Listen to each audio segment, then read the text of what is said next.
guys! Welcome to my presentation. Over the last 8 weeks, I've been exploring the effect that eating family meals during childhood has on people's food ideas and eating habits during early adulthood. For my ethnographic component, I interviewed 4 people between the ages of 20 and 21 who ate family meals in varying degrees while growing up.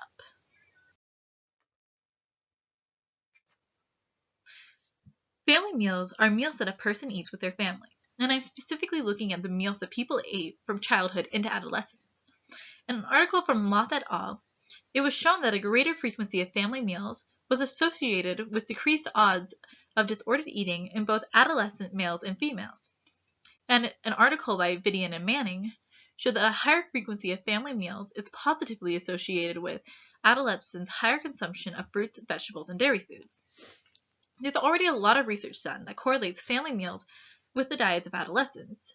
And I wanted to find out if this correlation carries on into early adulthood.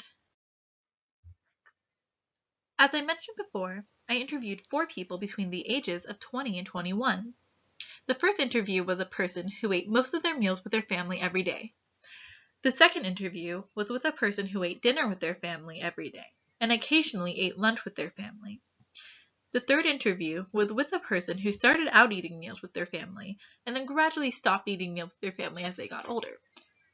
And the fourth interview was with a person who only remembered eating about 2 or 3 meals a year with their family, mostly on holidays. All of the interviews showed that the interviewees tended to eat the same kind of foods in early adulthood as they were fed during childhood.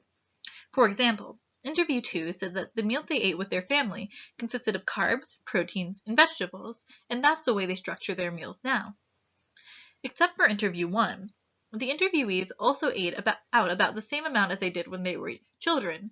For example, interviewer 3 ate out 2 to 3 times a week, and nowadays they eat out 2 to 3 times a week. Interview 1 said that they ate out more because their spouse liked to eat out a lot, so they would just eat out when their spouse did. Similar to interview 1, most of the differences that could be seen in the diets of interviewees between adulthood and childhood came from situational limitations. For example, having to eat whatever's available at the dorms, having a busy schedule, or having to eat with other people.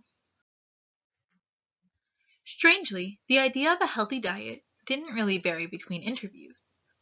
All of them said that a healthy diet consisted of proteins, carbs, fruits, vegetables, and some dairy, with occasional treats in moderation. All of the interviews that ate meals consistently with their family at any point, which were interviews 1 through 3, defined meals as a time to sit down and focus on food. Interview 4 didn't agree that meals had to be a time focused on food, which may come from them not having a time where they just sat down and ate food with their family. Regardless of their definition of a meal, all interviewers said that the people you ate with were an important part of the meal.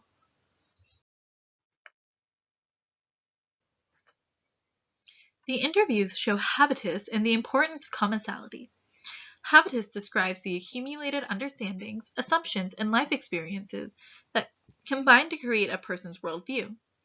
These interviews show habitus because their experiences eating or not eating with the family growing up has generally shaped the way they eat now. Habitus doesn't just refer to an individual, though. It also refers to group understandings, and all of the interviews share the ideas that the people you eat with are important, and they show a consistent idea of a healthy diet, which both could be byproducts of growing up in a similar environment. All of the interviews were from Oregon. The interviews also showed the importance of commensality. Commensality describes the practice of eating with other people. Although each interview had a different experience eating with people, they all agreed that people were an important part of the meal that they were eating. These interviews also show a biological importance of family meals. All of the interviews commented on the importance of a healthy diet in keeping the body performing well, and the things that they were fed as children gave them most of the key nutrients that they need. The interviews that were conducted show that eating family meals as a child affects diet in terms of what kind of food is eaten and how people define meals in young adulthood, but it doesn't seem to affect ideas about healthy diets, which can be seen by all of the interviews having the same idea of a healthy diet, regardless of their frequency of family meals. This concludes my presentation, and thank you for watching.